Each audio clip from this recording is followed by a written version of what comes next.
ഇതാ വേദപുസ്തകം പറയുകയാണ്, ദൈവ പ്രതിമയായ ക്രിസ്തുവിന്റെ തേജസ്സുള്ള സുവിശേഷത്തിന്റെ പ്രകാശനം ശോഭിക്കാതിരിപ്പാൻ ഈ ലോകത്തിന്റെ ദൈവം അവിശ്വാസികളുടെ മനസ്സിനെ കുരുടാക്കി. ഞാൻ നിങ്ങളോട് ചോദിക്കട്ടെ, വേദപുസ്തകം നമ്മെ ചൂണ്ടിക്കാണിക്കുന്ന പ്രധാന ശക്തി കേന്ദ്രങ്ങൾ ഏതെല്ലാമാണ്? മനുഷ്യരുടെ ഹൃദയത്തിൽ ശത്രു നിർമ്മിക്കുന്ന മുൻവിധികളും സങ്കല്പങ്ങളുമാണ്. ആത്മീയ ആയുധങ്ങൾക്ക് മാത്രമേ ഈ ശക്തി കേന്ദ്രങ്ങളെ തകർക്കാൻ കഴിയത്തുള്ളൂ. സാക്ഷാൽ വെളിച്ചമായ യേശുവിനോട് ചേർന്ന് നിന്ന് നമുക്ക് അന്ധകാര ശക്തിയെ തകർക്കാം, തോൽപ്പിക്കാം, ഇല്ലാതെയാക്കാം. ലോകത്തിന്റെ നാനാഭാഗത്തിരുന്നു കൊണ്ട് അനവധി മീഡിയയിലൂടെ ഞങ്ങളെ കണ്ടുകൊണ്ടിരിക്കുന്ന, ശ്രദ്ധിച്ചുകൊണ്ടിരിക്കുന്ന ഞങ്ങളുടെ എല്ലാ മാന്യ പ്രേക്ഷകരെയും ഓർത്ത് ദൈവത്തെ സ്തുതിക്കുന്നു. ഫേസ്ബുക്ക് പേജിനകത്തൂടെയും യൂട്യൂബ് ചാനലിലൂടെയും മറ്റു മീഡിയയിലൂടെയൊക്കെ ഞങ്ങളെ കാണുന്ന, ശ്രദ്ധിച്ചുകൊണ്ടിരിക്കുന്നത്, അതുകൂടാതെ ഇന്നാദ്യമായിട്ട് ഈ ശുശ്രൂഷയിൽ പങ്കെടുത്തുകൊണ്ടിരിക്കുന്ന ഏവർക്കായി ദൈവത്തെ സ്തുതിക്കുന്നു. ലോകത്തിന്റെ നാനാഭാഗത്ത് ചിതറി പാർത്തുകൊണ്ട് ഈ ശുശ്രൂഷയിൽ നിരന്തരമായിട്ട് പങ്കെടുത്തുകൊണ്ടിരിക്കുന്നവരെ ഓർത്ത് ഞാൻ ദൈവത്തെ സ്തുതിക്കുകയാണ്. നിശ്ചയമായിട്ടും സ്വർഗസ്ഥനായ ദൈവം നിങ്ങളോട് കരുണ കാണിക്കാൻ പോകുകയാണ്, നിങ്ങളോട് ഇടപെടാനായിട്ട് പോകുകയാണ്. സാധാരണ ഒരു പ്രോഗ്രാം കണ്ടുകൊണ്ട് ഇരിക്കുന്ന പോലെ ഈ പ്രോഗ്രാം കാണാതെ വളരെ പ്രതീക്ഷയോടെ, വളരെ പ്രാർത്ഥനയോടുകൂടെ ആയിരിക്കുന്നുവെങ്കിൽ നിശ്ചയമായിട്ടും സ്വർഗസ്ഥനായ ദൈവം പരിശുദ്ധാത്മാവിലൂടെ നിങ്ങളോട് ഹൃദ്യമായിട്ട് സംസാരിക്കും. നിങ്ങളുടെ വിഷയത്തിന് ഇന്നത്തെ എപ്പിസോഡിലൂടെ ഒരു പരിഹാരം ഉണ്ടാകാനായിട്ട് പോകുകയാണ്. ജീവിതം തന്നെ വളരെ തകർന്ന തരിപ്പടമായി ഇനി മുൻപോട്ട് എങ്ങനെ കാൽച്ചുവടുകൾ എടുത്തു വയ്ക്കുമെന്ന് വളരെ ഭാരത്തോടെ ആയിരിക്കുന്ന അനേകർക്ക് ഇന്നത്തെ എപ്പിസോഡ് ഒരു ആശ്വാസകരമായി ഭവിപ്പാൻ പോകുകയാണ്. ആയതിനാൽ വളരെ പ്രതീക്ഷയോടെ, വളരെ പ്രാർത്ഥനയോടുകൂടെ ആയിരിക്കുക. 28 മിനിറ്റ് എനിക്ക് നൽകി തരിക.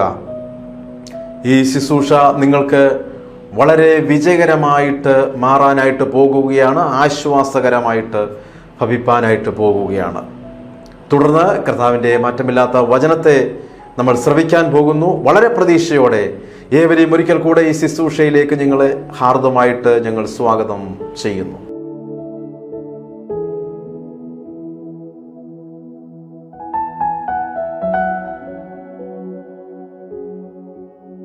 പ്രിയ സഹോദരങ്ങളെ, നിങ്ങളുടെ നടുവിൽ കർത്താവിൻ്റെ മാറ്റമില്ലാത്ത വചനമായി ഓടിയെത്താൻ കഴിഞ്ഞതിൽ ദൈവത്തെ സ്തുതിക്കുകയാണ്. ഇന്ന് ഞങ്ങളുടെ സന്ദേശത്തിൻ്റെ ടൈറ്റിൽ എന്ന് പറയുന്നത് ധൈര്യമായിട്ട് ചോദിക്കുക.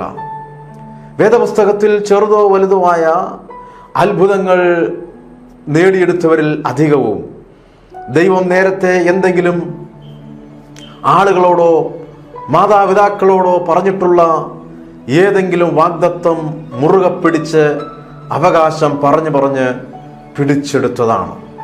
നിങ്ങൾക്കും നേടിയെടുക്കാൻ കഴിയും, വാഗ്ദത്തങ്ങൾ നേടിയെടുക്കാൻ കഴിയും, അവകാശങ്ങൾ നേടിയെടുക്കാൻ കഴിയും. ഉദാഹരണം, അബ്രഹാം മകനെ ചോദിച്ചു, നീ എനിക്ക് സന്തതിയെ തന്നിട്ടില്ല. യെസ്, ഇന്ന് വിശ്വാസികളായ നമുക്ക് പിതാവായ ദൈവത്തോടോ പുത്രനാം ദൈവത്തോടോ പരിശുദ്ധാത്മാവാം ദൈവത്തോടോ ഒരു കൂട്ടുകാരനോട് ചോദിക്കുന്നത് പോലെ ചോദിക്കാനായിട്ട് കഴിയും. സഹോദരങ്ങളെ, ഇന്ന് ഞാൻ പറയുന്ന ഓരോ പോയിന്റുകളും നിങ്ങൾക്ക് നോട്ട് ചെയ്തു വയ്ക്കാം. നിങ്ങൾക്ക് അത് അനുഗ്രഹമായി മാറും. ധൈര്യത്തോടെ ദൈവത്തോട് ചോദിക്കാൻ പുതിയ വഴി യേശു ക്രിസ്തു നിമിത്തമായിട്ട് നമുക്ക് സ്വർഗസ്ഥനായ ദൈവം തുറന്നു തന്നിരിക്കുകയാണ്.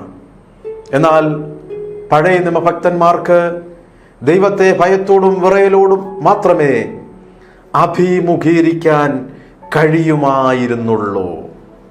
പഴയ നിയമത്തിൽ മുഴുവൻ ധൈര്യത്തോടെ ദൈവത്തിന്റെ അടുക്കലേക്ക് കടന്നു വരാൻ കഴിയാതെ ഇരുന്നപ്പോൾ പുതിയ നിയമത്തിൽ യേശു ക്രിസ്തു നിമിത്തമായി എനിക്കും നിങ്ങൾക്കും നൽകിത്തന്ന സ്വാതന്ത്ര്യത്തെ ഓർത്ത് ദൈവത്തെ സ്തുതിക്കുകയാണ്.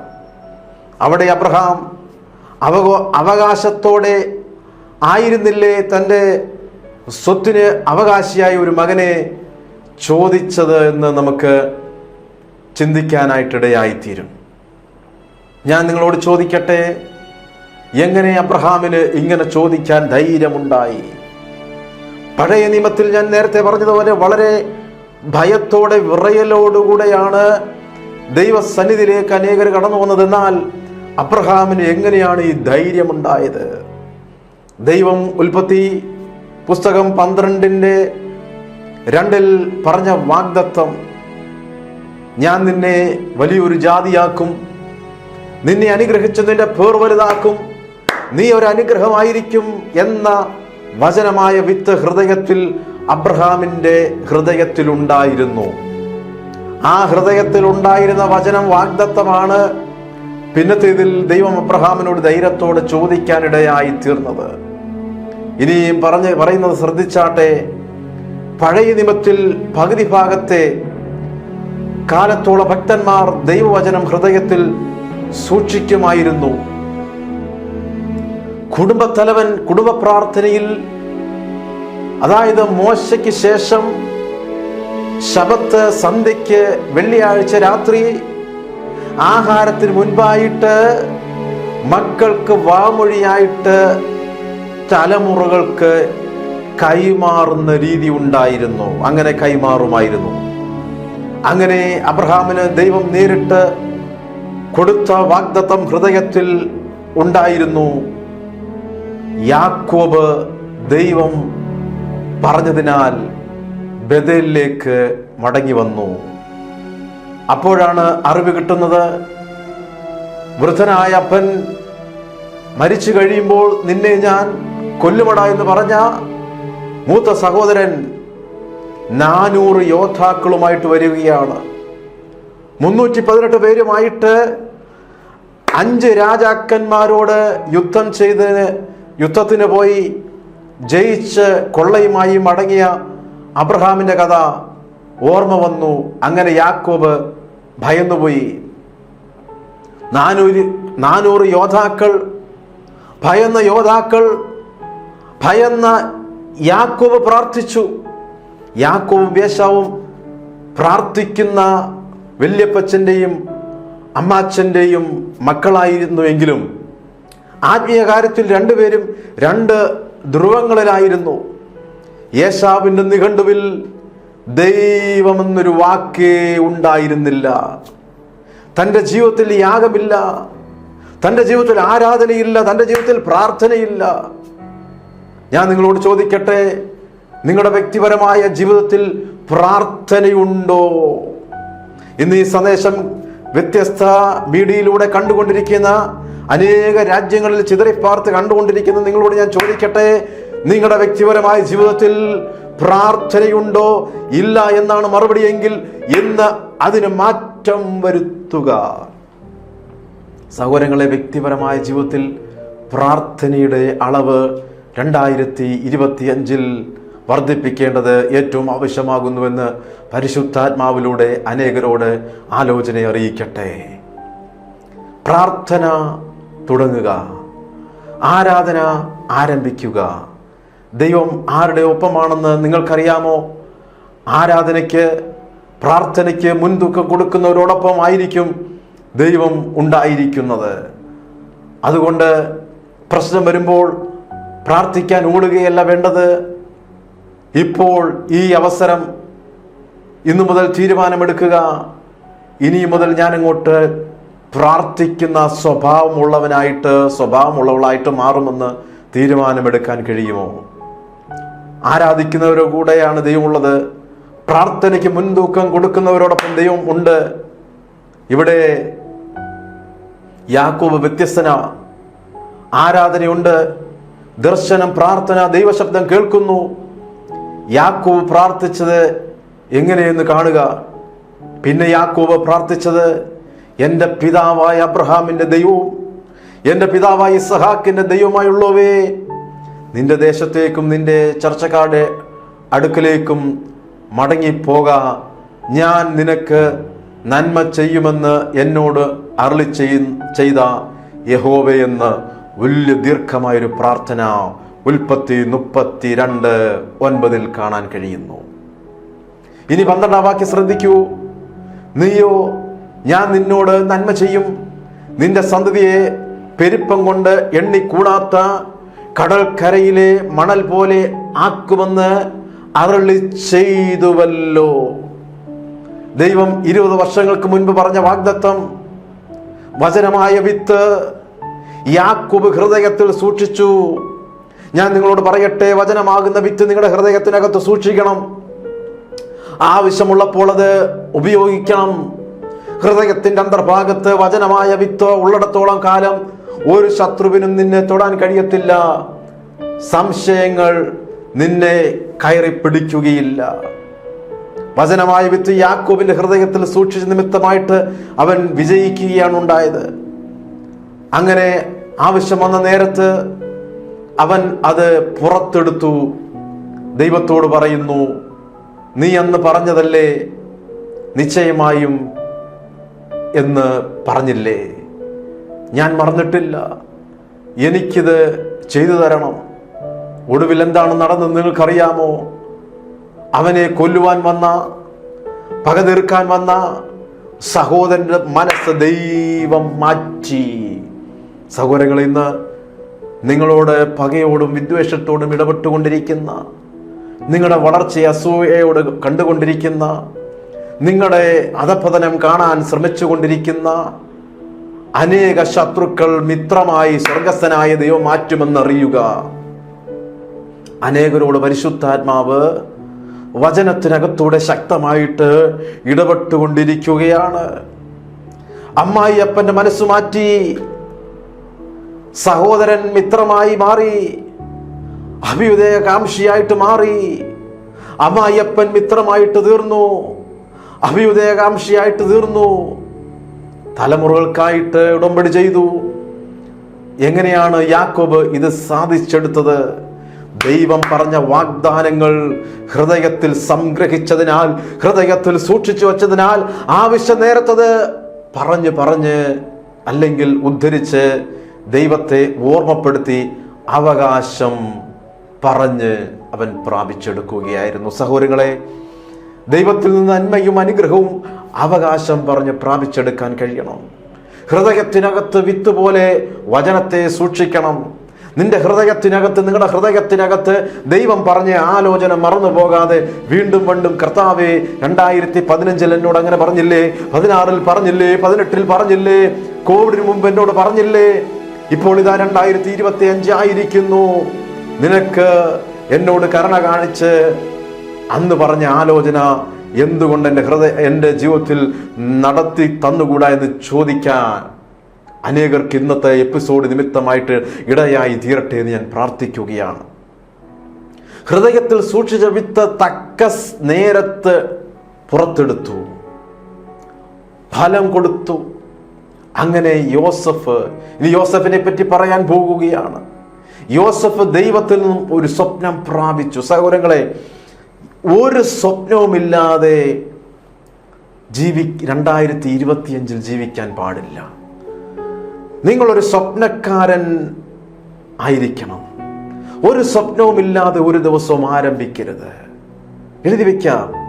യോസഫ് ദൈവത്തിൽ നിന്നൊരു സ്വപ്നം പ്രാപിച്ചു, പിന്നെയും സ്വപ്നം പ്രാപിച്ചു. ഇതാണ് യേശു കർത്താവ് പറഞ്ഞത്. അതായത്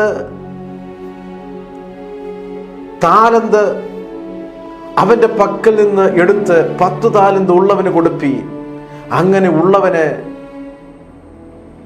ഏവനും ലഭിക്കും, അവന് സമൃദ്ധിയും ഉണ്ടാകും. ഇല്ലാത്തവനോട് ഉള്ളതും കൂടെ എടുത്തു കളയും. എന്താ അത് ആ ഭാഗം ഉദ്ദേശിക്കുന്നേ?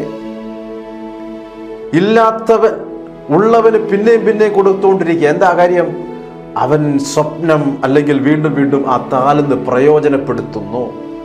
പ്രയോജനപ്പെടുത്താത്ത ഒരാളുടെ കയ്യിൽ താലന്ത് കൊടുക്കുകയില്ല. നിങ്ങളൊരു സ്വപ്നക്കാരനായിട്ട് മാറണം, സ്വപ്നക്കാരിയായിട്ട് മാറണം. അങ്ങനെ സ്വപ്നമുള്ളവളായിട്ട് അല്ലെങ്കിൽ ഉള്ളവനായിട്ട് തീർന്നാൽ മാത്രമേ വീണ്ടും വീണ്ടും ദൈവം പുതിയ വഴികൾ തുറക്കുകയുള്ളൂ.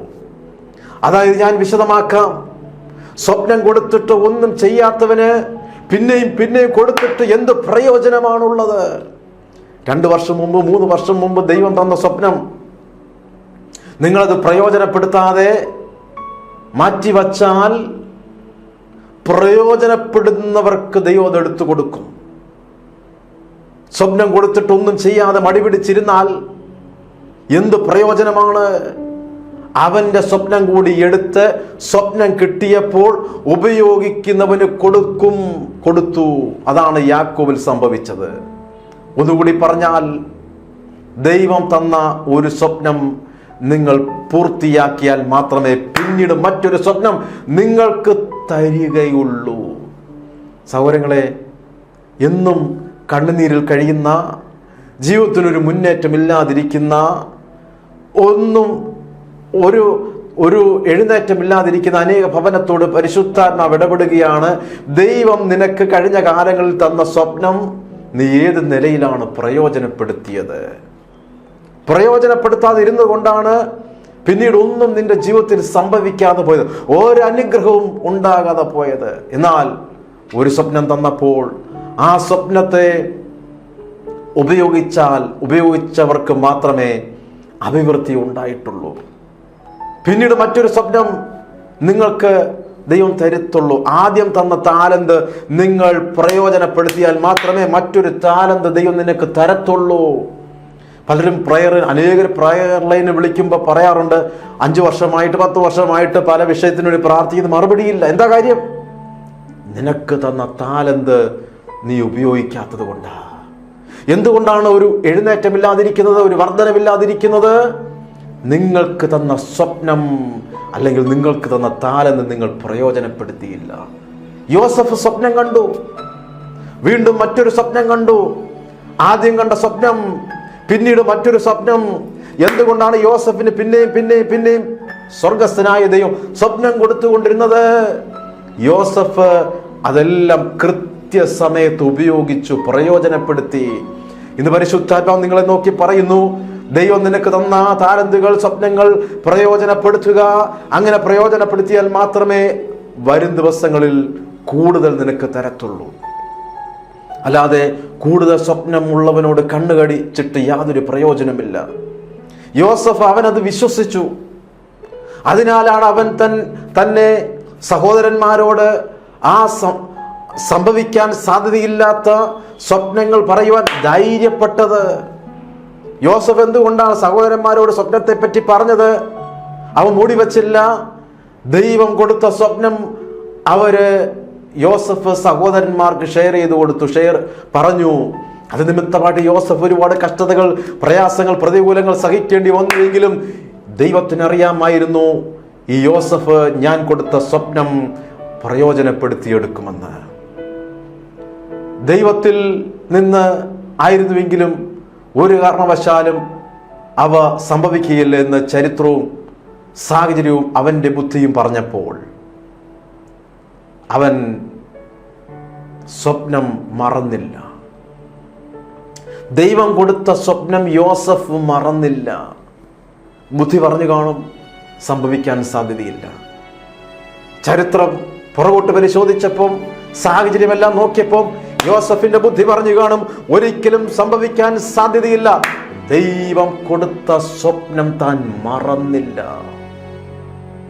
സഹോദരങ്ങളെ, ബുദ്ധി പറയും, സാഹചര്യം പറയും നിന്നെ നോക്കി സംഭവിക്കത്തില്ലെന്ന്. ഒരു കാരണവശാലും വാഗ്ദത്തം നടക്കത്തില്ലെന്ന് നിന്റെ സാഹചര്യം നിന്നെ നോക്കി പറയും, സാത്താന്യ ശക്തികൾ നിന്നെ നോക്കി പറയും, നിന്റെ ബുദ്ധി പറയും, നിന്റെ കൂടെ നിൽക്കുന്നവർ പറഞ്ഞെന്ന് വരാം. എന്നാൽ സ്വപ്നം തന്ന ദൈവമാണെന്ന് ഓർക്കുക, ആലോചന പറഞ്ഞ ദൈവമാണെന്ന് ഓർക്കുക. യോസഫ് സ്വപ്നം മറന്നില്ല കേട്ടോ. വചനം പറയുന്നു, യോസഫ് അവനെ കുറിച്ച് കണ്ടിരുന്ന സ്വപ്നങ്ങൾ ഓർത്ത് എന്ന പദം അനേക സ്ഥലങ്ങളിൽ രേഖപ്പെടുത്തിയിട്ടുണ്ട്. താൻ ജയിലിൽ ആയിരുന്നപ്പോൾ സ്വപ്നം ഓർത്തു. അവൻ നിരാശൻ ആകാതിരുന്നതും രാജാവിന്റെ അപ്പക്കാരുടെ പ്രമാണിയും പാനപാത്ര വാഹകനും മറന്നപ്പോഴും തന്റെ ഹൃദയത്തിൽ കയ്പോ നീരസമോ പകയോ ഈർഷ്യോ ഉണ്ടാകാതെ ഇരുന്നതും അവൻ സ്വപ്നങ്ങൾ ഓർത്തത് കൊണ്ടായിരുന്നു. സഹോദരങ്ങളെ, ദൈവം നിങ്ങളുടെ ഹൃദയത്തിൽ തന്ന സ്വപ്നങ്ങൾ ഓർക്കണം കേട്ടോ. 10 വർഷം മുമ്പ് പറഞ്ഞത്, ദൈവം തന്നത് ഓർക്കുക. ദൈവം പറഞ്ഞ ആലോചന ഓർക്കുക. ഡയറിക്കകത്ത് എഴുതി വയ്ക്കുക. ഇന്ന് അനേക ഭവനത്തോട് പരിശുദ്ധാത്മാവ് ഹൃദ്യമായി സംസാരിച്ചു കൊണ്ടിരിക്കുകയാണ്. യോസഫിന് എന്തുകൊണ്ടാണ് തന്റെ ഹൃദയത്തിനകത്ത് പകയും വിദ്വേഷം ഇല്ലാതെ ഇരുന്നത്, നീരസമുണ്ടാകാതെ ഇരുന്നതെന്ന് അറിയാമോ? അവൻ സ്വപ്നങ്ങൾ ഓർത്തു, ദൈവം കൊടുത്ത സ്വപ്നത്തെ ഓർത്തു. ഇന്ന് ഈ സന്ദേശം കേട്ടുകൊണ്ടിരിക്കുമ്പോൾ അനേകം നാളുകൾക്ക് മുന്നമേ നിങ്ങളോട് ദൈവം അറിയിച്ച സ്വപ്നങ്ങൾ, കാണിച്ചെന്ന സ്വപ്നങ്ങൾ, ദർശനം, വാഗ്ദത്തം ഓർക്കുക. ഇന്ന് ഈ സന്ദേശത്തിന് ശേഷം ദൈവം നിങ്ങളോട് അറിയിച്ച ആലോചനകൾ എഴുതി വെക്കുക, ഓർക്കുക. അധികം താമസിക്കാതെ വാഗ്ദത്തം നിറവേറാനായിട്ട് പോകുകയാണ്. ഞാൻ ഇവിടെ നിന്ന് ശുശ്രൂഷിച്ചു കൊണ്ടിരിക്കുമ്പോൾ, നിങ്ങളുടെ മുമ്പിൽ നിന്ന് ശുശ്രൂഷിച്ചു കൊണ്ടിരിക്കുമ്പോൾ ഒരു ഭവനത്തോട് പരിശുദ്ധാത്മാവ് ഇടപെടുന്നു. ഒരിക്കലും സംഭവിക്കാൻ പാടില്ലാത്തതും ബുദ്ധിക്ക്, നിങ്ങളുടെ ബുദ്ധി പോലും പലപ്പോഴും പറഞ്ഞിട്ടുണ്ട്. എന്നാൽ അധികം താമസിക്കാതെ 2300 സ്ക്വയർ ഫീറ്റിന് ഒരു വീട് പണിയുവാൻ നിങ്ങൾ തറക്കല്ലിടാനായിട്ട് പോകുകയാണ്. ഇപ്പോൾ അനേകം നാൾക്ക് മുമ്പ് നിങ്ങളോട് പറഞ്ഞ ദൈവത്തിൻ്റെ ആലോചന ഇതുവരെ നടന്നിട്ടില്ല. എന്നാൽ അധികം താമസിക്കാതെ ഈ 2025 തന്നെ ഒരു ഭവനത്തിന്, ഒരു സുന്ദരമായൊരു ഭവനത്തിന് നിങ്ങൾ തറക്കല്ലിടും. തലമുറകളുള്ള ബന്ധത്തിൽ അനേക നാളുകളായിട്ട് ദൈവം നിങ്ങളോട് അറിയിച്ച ആലോചന ഇന്ന് വരെ നടന്നില്ല.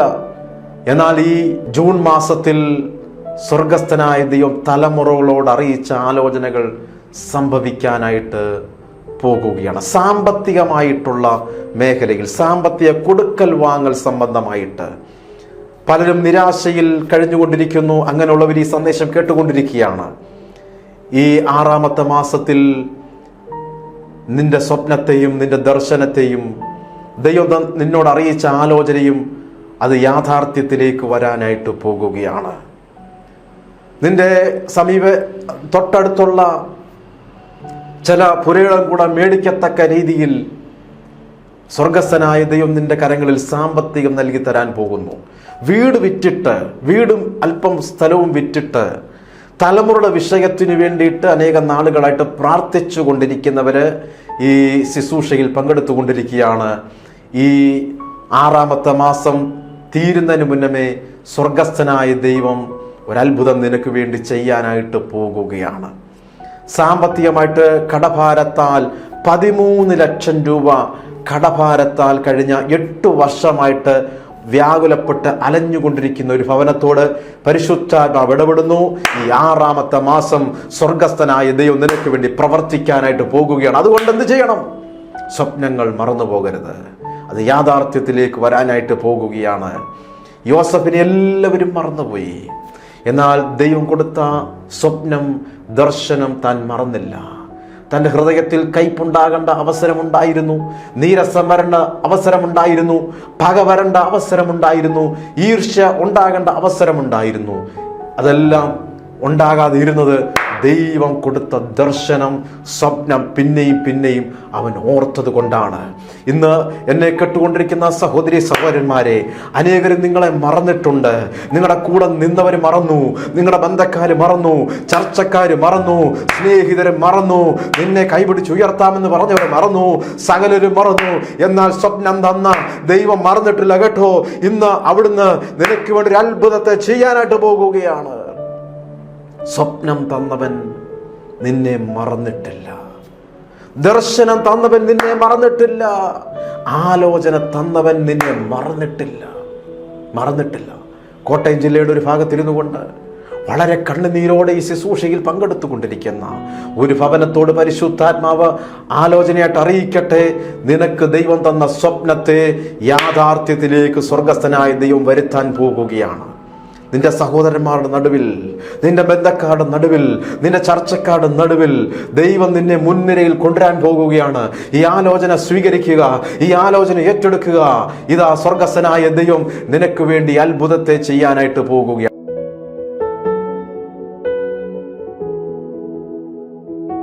ഞാൻ ഇപ്പോൾ ഈ സമയം വിനിയോഗിക്കുന്നത് ഒരു അത്ഭുത സാക്ഷ്യം പറയാൻ വേണ്ടിയാണ്.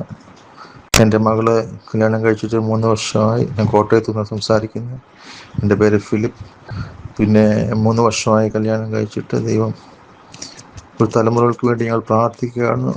ബ്രദർ ബിജു പാസ്റ്ററിനെ കാണാനിടയായി. അദ്ദേഹത്തോട് വരുമ്പോൾ അദ്ദേഹം പറഞ്ഞു, ദൈവത്തിൻ്റെ നിയോഗം അനുസരിച്ച് 25 തന്നെ കുഞ്ഞ് ഒരു നല്ല വാർത്ത കേൾക്കും. തലമുറകൾക്ക് വേണ്ടി ഞങ്ങൾ യാചിച്ചു. അതായത് ഇന്നലെ 24-ാം തീയതി പോയി ചെക്ക് ചെയ്തു. ഇന്ന് മോൾ എന്നോട് പിറ്റേന്ന് തന്നെ വൈകിട്ട് വിളിച്ചു പറഞ്ഞു, പപ്പ ഇങ്ങനെ ഉണ്ട്, ഞാൻ ക്യാരി ചെയ്യുന്നുണ്ടെന്ന് പറഞ്ഞു. ദൈവത്തിൻ്റെ അത്ഭുതത്തിനായ സ്തോത്രം. ജോൺ മാത്യു ബ്രദറിൻ്റെ പ്രാർത്ഥനയും അദ്ദേഹത്തിൻ്റെ ആ ഒരു വിശ്വാസവും ഞങ്ങളിലുണ്ടാകിയ ഒരു ഭയങ്കര വ്യതിയാനം, ചെറിയ വിശ്വാസം ആദരിക്കപ്പെടുമ്പോൾ എന്നുള്ള ആ വിശ്വാസം ഞങ്ങളുടെ ജീവിതത്തിൽ ഏറ്റെടുക്കുവാനും ദൈവം ഞങ്ങൾക്ക് തലമുറ തന്നതിനായി സ്തോത്രം ചെയ്യുന്നു. പാസ്റ്ററിനെ ദൈവം അനുഗ്രഹിക്കട്ടെ.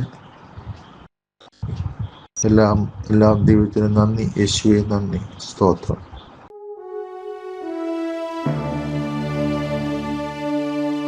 ഓടി വരിക, പ്രാർത്ഥിക്കാം. പരിശുദ്ധ ദൈവമേ, ഞങ്ങൾ ഒരുമിച്ച് അനേക കുടുംബങ്ങൾക്കായിട്ട് ഞങ്ങൾ പ്രാർത്ഥിക്കുകയാണ്. മഴയുടെ കെടുതിയാൽ ഭാരപ്പെടുന്നവർ യേശുവിൻ്റെ നാമത്തിൽ ഒരു അത്ഭുതകരമായ വഴികൾ നിങ്ങളുടെ കുടുംബത്തിൽ വെളിപ്പെട്ട് വരട്ടെ എന്ന് ഞാൻ പ്രാർത്ഥിക്കുന്നു. പുതിയ ഭവനങ്ങൾ ഉണ്ടാകട്ടെ. തകർന്നുപോയ കെട്ടിടം അത് പുനർനിർമ്മിക്കുവാനുള്ള വഴികൾ യേശുവിൻ്റെ നാമത്തിൽ തുറന്നു വരട്ടെ എന്ന് ഞാൻ പ്രാർത്ഥിക്കുന്നു. മക്കളെ കോളേജിൽ പോലും വിട്ടു പഠിപ്പിക്കുവാൻ സാമ്പത്തികമില്ലാതെ പ്രയാസപ്പെടുന്നവർ ആരാണ്? യേശു കർത്താവിൻ്റെ നാമത്തിൽ ഈ ദിവസങ്ങളിൽ ഒരു പുതിയ വഴി അവിടുന്ന് തുറന്നെന്ന് മാനിക്കാനായിട്ട് പോകുകയാണ്. ആരാണ് പുതിയ പഠന മേഖലയിലേക്ക് പോകാനായിട്ട് കാത്തിരിക്കുന്നത്?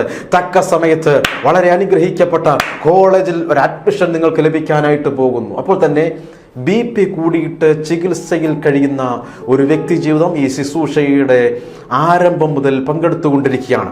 യേശു കർത്താവിൻ്റെ നാമത്തിൽ ഇന്നൊരു അത്ഭുതം നിന്റെ ജീവിതത്തിൽ സംഭവിക്കാനായിട്ട് പോകുകയാണ്.